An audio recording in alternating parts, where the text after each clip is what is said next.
नमस्कार दोस्तों, मेरा नाम है चंदन। मैं आप सभी का फिर से स्वागत करता हूं आज के हमारे इस नए वीडियो पे। आज की इस वीडियो पर हम जानने वाले हैं गोल्ड ETF के बारे में कि गोल्ड ETF क्या होता है, यह कैसे काम करता है, गोल्ड ETF को आप कैसे खरीद सकते हैं, गोल्ड ETF के क्या क्या बेनिफिट्स हैं, क्या क्या नुकसान है, और सबसे खास बात कि यदि अगर आप गोल्ड ETF पर इन्वेस्टमेंट करने जाते हैं तो आपको कौन कौन सी बातों का ध्यान रखना चाहिए जिससे आपको भविष्य में कोई भी परेशानी ना हो और आपका इन्वेस्टमेंट सेफ और सुरक्षित हो। तो चलिए दोस्तों, वीडियो शुरू करते हैं बिना किसी देरी के। गोल्ड ETF गोल्ड पर इन्वेस्टमेंट करने का बहुत ही आसान ऑप्शन है, जहां पर आप अपने डीमैट एंड ट्रेडिंग अकाउंट के माध्यम से 1 क्लिक में गोल्ड ETF पर इन्वेस्टमेंट कर सकते हैं।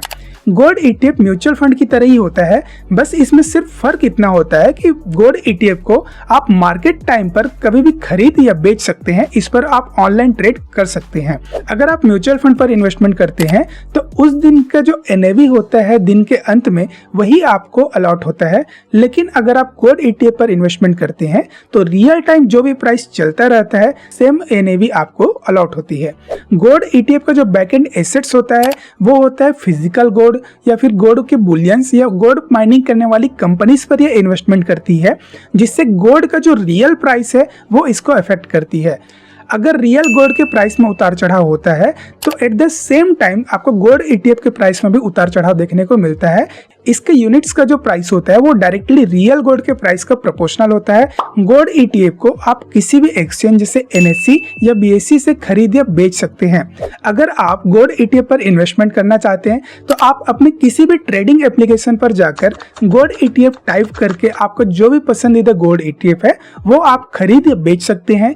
गोल्ड ETF खरीदने के लिए आपके पास में डीमैट एंड ट्रेडिंग अकाउंट होना आवश्यक है, जिससे आप इसको कभी भी खरीद या बेच सकते हो। अगर आप लॉन्ग टर्म के लिए इसको होल्ड करना चाहते हैं तो इसको खरीद कर आप लॉन्ग टर्म के लिए अपने डीमैट अकाउंट पर आप होल्ड भी कर सकते हो।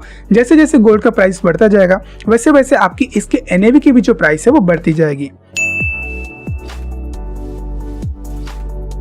Gold ETF gold mutual fund की तरह ही होता है, बस इसमें कुछ माइनर से डिफरेंट होते हैं। तो जैसे कि मैंने आपको बताया कि गोल्ड म्यूचुअल फंड को आप म्यूचुअल फंड कंपनी के द्वारा खरीद सकते हैं, लेकिन गोल्ड ETF को आप एक्सचेंज से खरीद या बेच सकते हैं।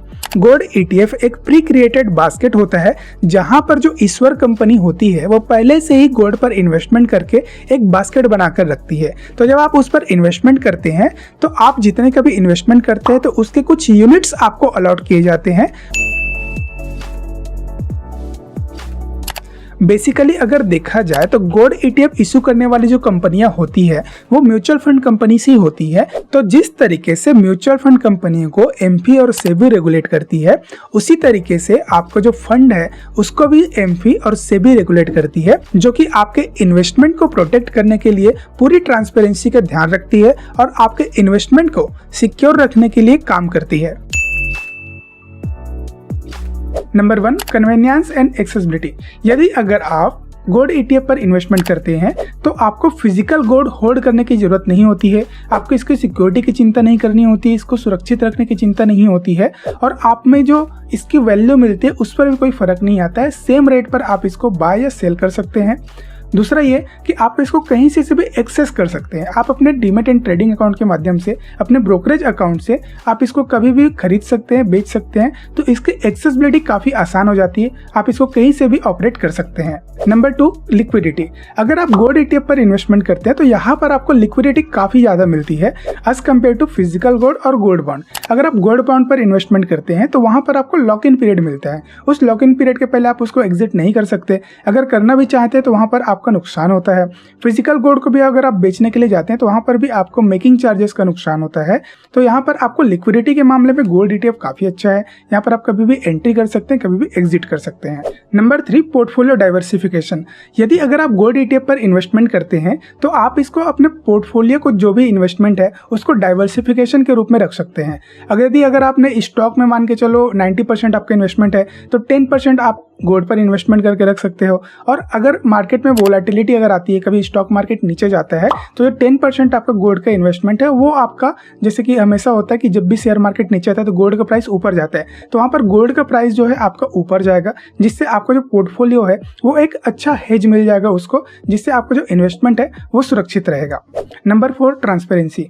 आप जब भी गोल्ड ETF पर इन्वेस्टमेंट करते हैं तो उसके बिहाफ में आपकी जो कंपनी होती है जो गोल्ड ETF इशू करती है, वो आपके इन्वेस्टमेंट के बिहाफ में फिजिकल गोल्ड पर इन्वेस्टमेंट करके रखती है, और वो जो इन्वेस्टमेंट है वो कस्टोडियन के पास में सुरक्षित रहता है। जो कस्टोडियंस होते हैं वो आपके फिजिकल एसेट्स को सिक्योर रखते हैं, और उसके जो सारी जवाबदारी होती है कस्टोडियंस की होती है। तो कस्टोडियंस जो होते हैं यहाँ पर ट्रांसपेरेंसी मेंटेन करने का काम करते हैं कि यहाँ पर आप जितना भी इन्वेस्टमेंट कर रहे हैं उसके अगेंस्ट में आपके लिए प्रॉपर फिजिकल एसेट्स खरीदा जाए। तो इसका काम जो होता है कस्टोडियन का होता है। छठा पॉइंट है प्रोफेशनल मैनेजमेंट। आप जो गोल्ड ETF पर इन्वेस्टमेंट करते हैं तो उसके जो फंड्स होते हैं उसको जो प्रोफेशनल्स होते हैं जो सिर्फ फंड मैनेजमेंट का ही काम करते हैं वो लोग इसको मैनेज करते हैं। As compare to retail investor जैसे आप है या मैं हूँ, हमसे ज़्यादा जो अच्छा इन्वेस्टमेंट का जो ज्ञान होता है वो प्रोफेशनल मैनेजमेंट के पास में, फंड मैनेजर्स के पास में होता है। तो वो लोग आपके इन्वेस्टमेंट को एक सही जगह पर अच्छे से इन्वेस्टमेंट करते हैं, और आपके इन्वेस्टमेंट के अगेंस्ट में जो भी फिजिकल एसेट जो वहाँ पर अलग करके रखा जाता है उसको भी ये लोग मैनेज करते हैं। आपके जो फिजिकल एसेट्स होते हैं उसकी सिक्योरिटी की जिम्मेदारी इनकी होती है।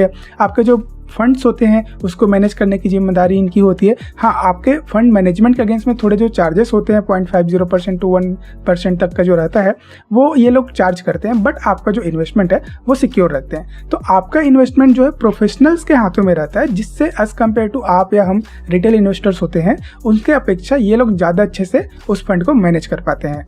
तो चलिए जानते हैं कि गोल्ड ETF पर कितना टैक्स लगता है। तो सबसे पहले तो ये है कि जब भी आप गोल्ड ETF खरीदते हैं तो यहाँ पर परचेसिंग के लिए आपको किसी प्रकार का टैक्स देने की जरूरत नहीं होता है।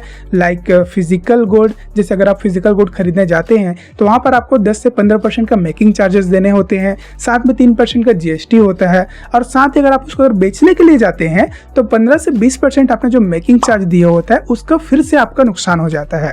तो यहाँ पर क्या होता है, अगर आप गोल्ड ETF पर इन्वेस्टमेंट करते हैं तो आपकी परचेसिंग कॉस्ट जो होती है वो काफ़ी कम हो जाती है। टैक्सेस जो होता है आपको नहीं के बराबर लगता है। जो भी टैक्सेस लगते हैं आपको एक्सचेंज में जो स्टॉक्स STT होती है वही बस आपको इसमें लगता है। अब आते हैं कि इसके प्रॉफिट पर आपको कितना टैक्स लगता है। यदि अगर आपने गोल्ड ETF पर कोई प्रॉफिट बुक किया हुआ है तो उस पर आपको इनकम टैक्स भी आपको पे करना होता है। तो अगर आप 36 महीने या 3 साल से पहले अपने ETF को सेल करके कोई प्रॉफिट बुक करते हैं तो उस पर आपको अपने इनकम टैक्स स्लैब के हिसाब से जो है इनकम टैक्स पे करना पड़ेगा। अगर आप 30% वाले स्लैब में तो आपको 30% पे करना पड़ेगा, 20% वाले स्लैब में तो आपको 20% पे करना पड़ेगा। और वही अगर आप अपने ETFs को 3 साल के बाद में अगर सेल करते हैं तो यहाँ पर आपको long term capital gain tax लगता है, जो कि गोल्ड ETF के लिए 20% है। तो आपका जितना भी प्रॉफिट होगा उस प्रॉफिट का 20% आपको as a long term capital gain tax आपको गवर्नमेंट को देना पड़ेगा। तो अगर देखा जाए तो फिजिकल गोल्ड के मुकाबले, डिजिटल गोल्ड के मुकाबले आपका जो टैक्स है इसमें काफी कम है। तो अगर आप इसको लॉन्ग टर्म के लिए होल्ड करना चाहते हैं, लॉन्ग टर्म के लिए प्रॉफिट अगर आप इसमें बुक करना चाहते हैं तो बहुत ही अच्छा ऑप्शन है। तो सबसे पहला पॉइंट है एक्सपेंस रेशियो। तो आप जिस किसी भी कंपनी के गोल्ड ETF पर इन्वेस्टमेंट करने जा रहे हैं तो उसका एक्सपेंस रेशियो आप चेक कर लीजिए, कंपेयर कर लीजिए 3-4 बड़े जो कंपनीज है उसके एक्सपेंस रेशियो से। जिस कंपनी में भी आपको अच्छा लगता है, जिस पर आपको कम एक्सपेंस रेशियो मिलता है, आप उस पर इन्वेस्टमेंट कर सकते हैं। दूसरा और तीसरा पॉइंट है लिक्विडिटी और एसेट्स अंडर मैनेजमेंट। जिस किसी भी कंपनी के ETF का एसेट्स अंडर मैनेजमेंट ज्यादा होगा उस कंपनी के ETF पर आपको लिक्विडिटी ज्यादा मिलेगी। तो अगर आपको लिक्विडिटी ज्यादा मिलेगी तो आप उसको कभी भी खरीद सकते हो, कभी भी बेच सकते हो। तो इस बात का आपको खास ध्यान रखना है कि जिस किसी भी ETF का एसेट्स अंडर मैनेजमेंट आपको ज्यादा मिले, आपको वहीं पर इन्वेस्टमेंट करना है।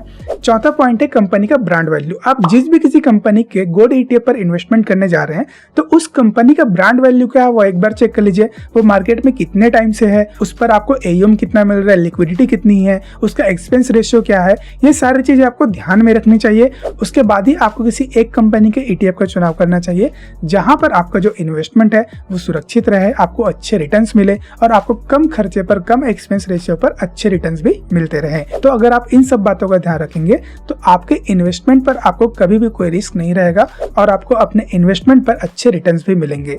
तो दोस्तों मैं उम्मीद करता हूँ कि ये जो सारी बातें मैंने आपको आज की इस वीडियो पर बताई है वो आपको जरूर काम आएगी।